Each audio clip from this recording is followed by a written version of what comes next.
All right. Canada, eh? Looks like you're thinking about making a pretty big move. Permanent residency. Yeah, it's a big decision, that's for sure. It is. And it's interesting you brought this up because we were digging into this guide called, what is it? The Ultimate Guide to Permanent Residency in Canada. Latest updates. Oh, yeah, I've seen that one. It's got some good stuff in there. Yeah. And it's pretty timely, too, with all the changes happening in Canada's immigration system. Definitely. They've been making some big moves lately. Exactly. So we figured let's do a deep dive, unpack all the key stuff, especially all these new updates, eligibility, application process, the whole shebang.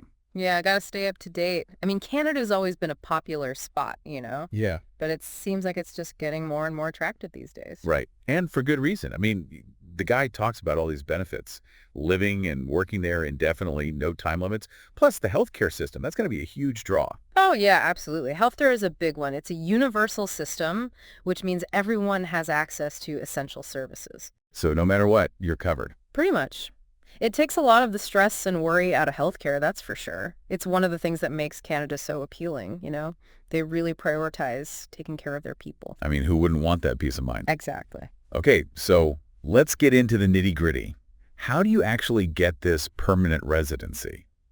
I keep hearing about this express entry thing. Yeah. What's the deal with that? So express entry, it's basically like the main highway to becoming a permanent resident, at least for skilled workers. It's all online, which is great. No more mountains of paperwork. Streamlined, huh? Exactly.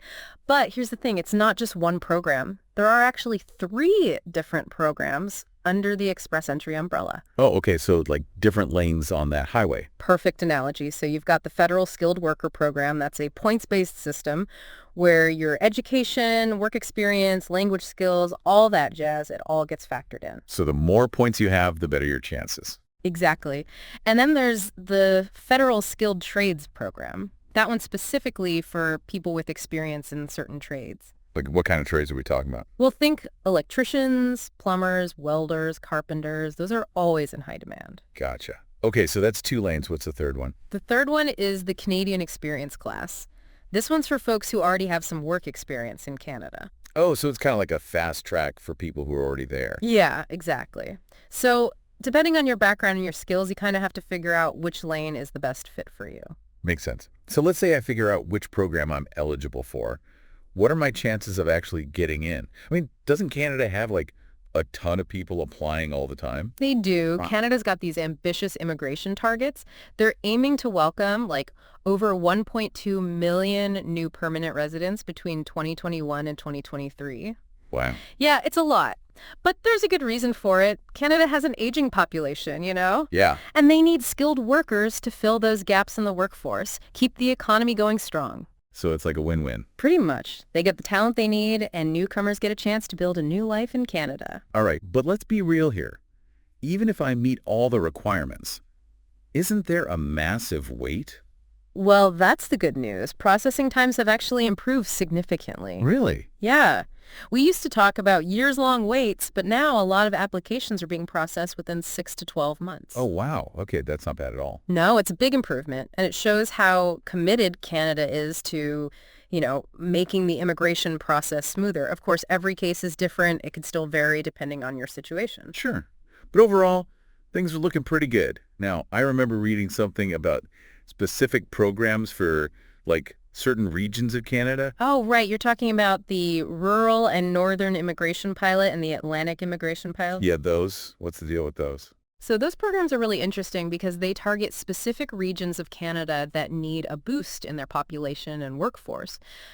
Places that maybe aren't as big and bustling as Toronto or Vancouver. So more like smaller towns and communities. Exactly. And, it can be a great option for people who are looking for a bit of a change of pace, a quieter lifestyle, closer to nature, that kind of thing. Yeah, there's definitely an appeal to that. And the cost of living can be lower, too, which is a nice bonus. True. Okay, but no matter where you end up in Canada, you got to be able to communicate, right? You're absolutely right. And that's why this next update is so important. As of 2022, you have to prove your language proficiency in either English or French. No more winging it. Nope. It's a must. Yeah, And it makes sense, if you're going to live and work in Canada, you need to be able to communicate effectively. It's not just about getting by. It's about integrating into society, building relationships, actually thriving in your new home. absolutely. Okay, so language skills, check. What other boxes do I need to tick? Well, the basics, of course.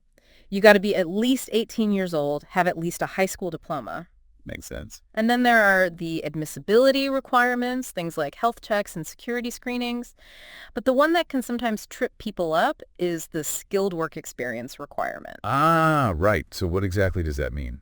Basically, it means you need to have worked in a profession that requires a certain level of training or education. So not just any job will do. Okay, so I definitely need to double check that. Yeah, it's worth looking into. All right, so let's say I've got all my ducks in a row, everything checks out. What's the first step? How do I actually start the application process? So the first thing you need to do is create an online profile through Express Entry. That's it. Sounds easy enough. It's the first step, yeah. But then comes the fun part. Gathering all the necessary documents, making sure your information is accurate, meeting all the deadlines. So a lot of attention to detail. Oh, yeah. You got to be organized, thorough, and meticulous. It's a big process, but if you're serious about making Canada your new home, it's definitely worth it. Absolutely. Well, I feel like I've learned so much already. Thanks for breaking all this down. You're very welcome. And, it's great that you're doing your research and getting all this information beforehand. It'll definitely help you make the best decision for your future. Couldn't agree more. And speaking of the future, with all these people moving to Canada, it's going to be interesting to see how it changes the country, right? Yeah. I mean, think about it. Over 1 million new people in just a few years. Yeah. It's bound to have a huge impact, right? Culturally, economically, politically, the whole 9 yards. You're absolutely right. It's a massive social experiment in a way. Totally. And it's exciting to think about all the possibilities, Mhm. all the new ideas, perspectives, and talents that these newcomers are bringing with them. I mean, who knows what kind of innovations and changes they'll inspire. Definitely something to think about. It's not just about individual lives changing. It's about the future of Canada as a whole. Exactly. All right, well, we've covered a lot today, haven't we? And I have to say, I'm feeling pretty optimistic about the whole prospect of moving to Canada. It sounds like they're really rolling out the welcome mat for skilled workers. They are. And that open and welcoming attitude is one of the things that makes Canada so special. It's a country built on diversity and inclusion, and that's something to be proud of. Couldn't agree more. All right, well, that about wraps things up for our deep dive into Canadian permanent residency. But I'm curious, what do you think, listeners? Are you considering making the move? What are your hopes and dreams for a life in Canada? And what do you think the long-term impact of all this immigration will be? Will Canada still be the same country in 20 or 30 years? It's a fascinating question and one that only time will tell. Definitely some food for thought. Until next time. Take care.